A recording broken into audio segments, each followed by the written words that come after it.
নমস্কাৰ, মোৰ অন্য এটা ভিডিঅ'লৈ আপোনালোকক স্বাগতম। আজি মই নেপালী তিলৰ চাটনি ৰেচিপি বনাইছোঁ। কুকাৰত মটৰ লৈ লৈছোঁ, আলু লৈ লৈছোঁ আৰু কলফুল লৈ লৈছোঁ। এইখিনি ভাল কৰি কুকাৰত চিটি লগাই দিম। ৩-৪টা হুইচেল অহাৰ পিছত নুমাই দিম। মই 50 গ্ৰাম তিল লৈছোঁ। তিলখিনি ভাল কৰি লৰাই গৰম কৰিম। তিলখিনি গৰম হৈ গ'ল। এতিয়া মই এচামুচ জিৰা, এচামুচ ধনিয়া আৰু জলকীয়া কেইটামান লৈ লৈছোঁ। এইখিনি ভাল কৰি গৰম কৰি কেনে পিচি ল'ম।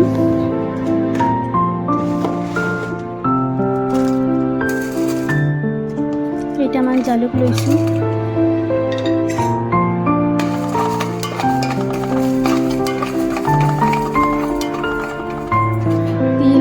জিৰা, ধনিয়া, জ্বালা, জালুকখিনি গোটেই একেলগে মিক্সি জাৰ এটাত দি কেনে এইখিনি পিচি ল'ম ভাল কৰি। বইল কৰি থোৱা কলফুলখিনি এনেকৈ টুকুৰা টুকুৰা কৰি কাটি ল'লোঁ। এচামুচ পাঁচফোৰণ লৈ লৈছোঁ। 2টা কাটি থোৱা পিঁয়াজ, কেঁচা জলকীয়া, লগত এটা নেমু লৈছোঁ।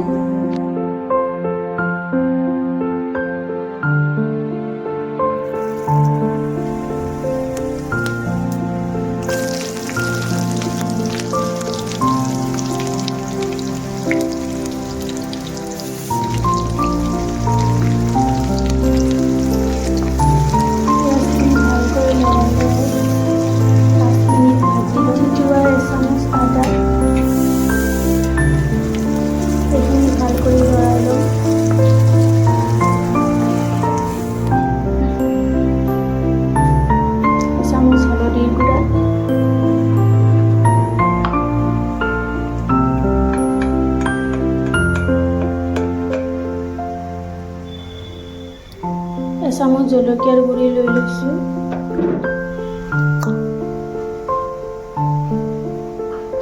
ইয়াতে মই কাটি থোৱা কলফুলখিনি দি দিলোঁ।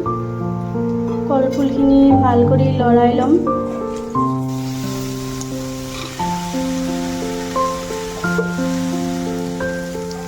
গোটেইখিনি একেলগে মিক্স কৰা হৈ গ'ল। এতিয়া মই বইল কৰি থোৱা মটৰখিনি দি কিনে ভাল কৰি লৰাই ভাজি ল'ম।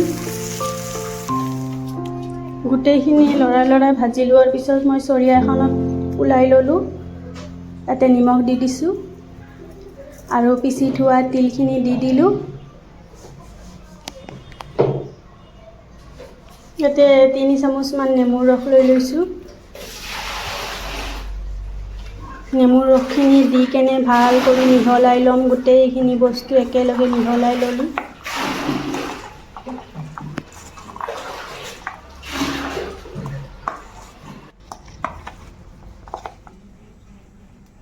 চাটনিখিনি ৰেডি হৈ গ'ল। ইয়াতে মই কাটি থোৱা পিঁয়াজ অকণমান দি দিছোঁ ওপৰতে।